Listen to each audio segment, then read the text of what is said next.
আজকের পর্বে রুটি লুচি পরোটার সঙ্গে খাওয়ার জন্য খুব সিম্পল অথচ টেস্টি একটা রেসিপি শেয়ার করব। তার জন্যে আলু আর পটলকে সরু সরু লম্বা লম্বা করে কেটে নিয়ে সর্ষের তেলের মধ্যে 5 ফোড়ন দিয়ে আলু আর পটলগুলো দিয়ে খুব ভালো করে একটু ভেজে নিতে হবে। আর ভাজার সময় সামান্য একটু নুন আর একটু হলুদ দিয়ে ভাজতে হবে।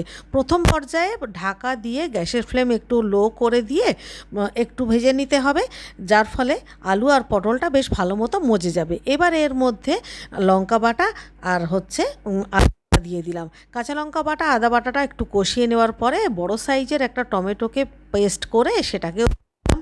আর দেবো 1 চামচ কাশ্মীরি লঙ্কার গুঁড়ো, এটা শুধুমাত্র কালারের জন্যে। কাঁচা লঙ্কা তো আমরা অলরেডি দিয়ে দিয়েছি, এটা অপশানাল। ভালো করে নাড়াচাড়া করে মিশিয়ে দেওয়ার পরে ঢাকা দিয়ে 5-7 মিনিট রান্না করব। আর এই রান্নায় কিন্তু আমি কোনো জল ব্যবহার করব না। এইভাবে নাড়তে নাড়তে যখন দেখবেন যে কড়াই থেকে তরকারিটা ছেড়ে আসে, তখনই বুঝবেন যে রান্নাটা একদম কমপ্লিট। রুটি লুচি পরোটার সঙ্গেই শুধু নয়, গরম গরম ভাতের সঙ্গেও অসাধারণ লাগে খেতে।